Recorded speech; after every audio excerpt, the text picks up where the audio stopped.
Hi, I'm Alex Corbisiero, ex-England rugby player, and I am joined by DTH van der Merwe of the LA Guiltinis and obviously a Canadian international. May is Mental Health Awareness Month across the world, and here in America, MLR has partnered with Looseheads for MLR Mental Fitness Awareness Campaign. DTH, you're an ambassador for Looseheads. Thanks for your time today and welcome. DTH van der Merwe gets the pass free. Stevens is there, point of it. DTH van der Merwe again. The Tiger King is loose. The big cat gets in.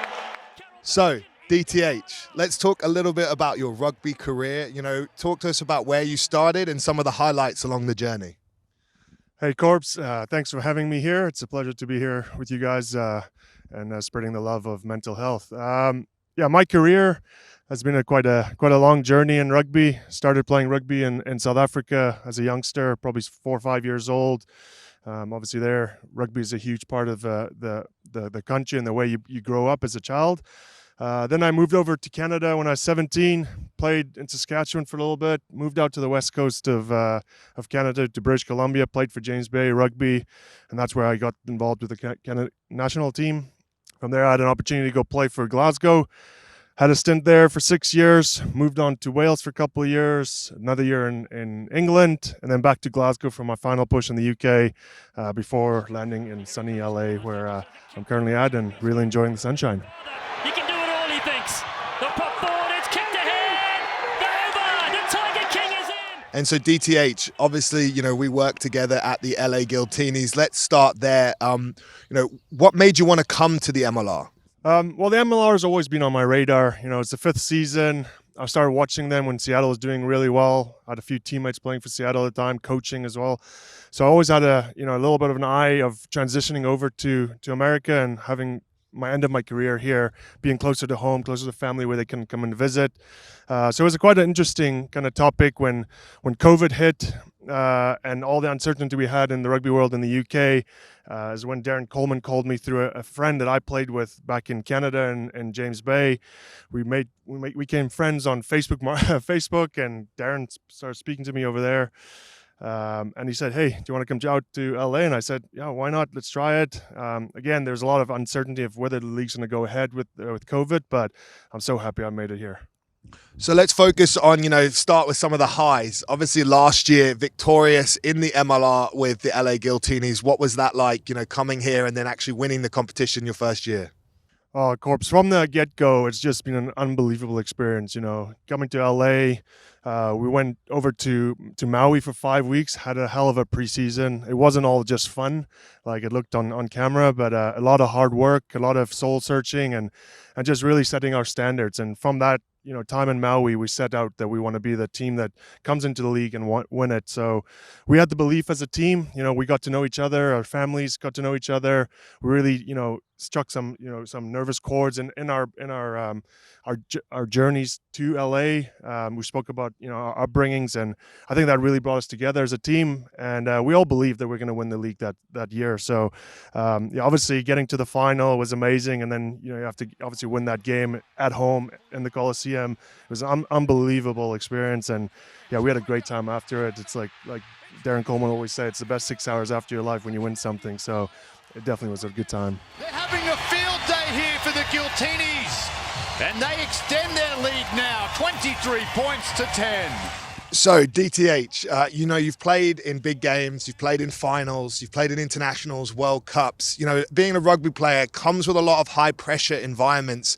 How have you found, the abilities to cope with that? And, what advice would you give to other people in those stressful situations? Mental health's always been, sort of in the background of my career. It's no secret I've had a lot of injuries. So most of my testing times has come through injury. I think there's obviously different ways that can affect people, but for me personally, it's all been about injuries. I've had plenty of surgeries. I've had a lot of times on the sideline watching the players, and you've got to really redevelop yourself and what you can bring back to the team. And currently I'm going through one of those kind of moments, but I think over my career, I've gone through all my ups and downs, so I know how to kind of control it. But it's never fun when you're injured and you don't feel like you can participate on the field. But like I said, you've got to try and give back to, whether it's the community, whether it's to young players, whether it's just helping hand in the club. So this is probably the times when I'm being tested the most. The culture of rugby, how have you felt that, the environment and the attitude around mental health has changed? Do you feel, was there ever a time in your career where you had to bottle things up? Do you think it's much more open and people can speak about it now? I think for me, obviously pressure it comes in different forms for everyone. I believe that I'm the type of person that thrive under pressure. I like the big games. I like the big moments. I try and take it on myself to create those big moments in a game. So for me, it's all about enjoying those moments. The bigger the crowd, the better I play, I feel. I just love, playing in front of people that enjoy, they get a huge buzz from the way we play on the field, and vice versa. I get a buzz from the way they, cheer on the sidelines. So I know eventually someday that it won't continue forever, and I'm going to be the guy on the sidelines. But for now, I'd like to be the guy who's making the changes. You've just touched on how the culture has really opened up, and there's such more of an awareness to express yourself and feel okay showing your vulnerabilities. But were there ever times where you struggled along the way, or you felt like you had to bottle it up? Yeah, for me, it's all about coming back into a community feel or team feel, family feel that we have at the club. We have a massive support network. It's guys you got to lean on. You got to ask questions. When people ask you how you're doing, give them full answers to it. I think it's when when you suffer behind closed doors is when you're going to struggle the most. So for me personally, I lean on my wife a huge amount. I've got the kids who bring joy to my life, and everything's not about, my sport and rugby and stuff like that. You got to look at the bigger picture. I can affect, someone else's life in the moment that I'm in. So if I'm in a bad state, I could potentially say something or do something that might hinder someone else's career. So for me, it's about just trying to be open about the conversations we can have, whether you're struggling with injury, whether it's, the mental side of things. I think I've been mentally quite robust over my career and my lifetime, whether it's my upbringing and the way my parents brought me up, always to speak about my feelings. But I've definitely seen it in teammates. I wouldn't want to name names, but I've had a few Canadian teammates that has really struggled with mental health. And I was lucky enough to, one of them I roomed with for a lengthy period of time on tour, and you could see all the struggles that he was going through, and I was the kind of the guy, the ear to lean on. I was listening to his thoughts and the struggles that was going through his head. So I've seen it firsthand. Personally, I've not really had those type of struggles, and maybe just the way I've dealt with it has put me in good stead. But speak about it to your teammates, to your coaches, to your family, and that's probably the way I deal with it.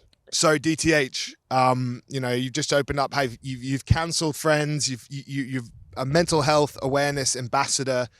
What advice would you give to someone watching this, someone who's maybe struggling right now, seeing you here speak and be open about this sort of topic? What would you say to those people that are struggling?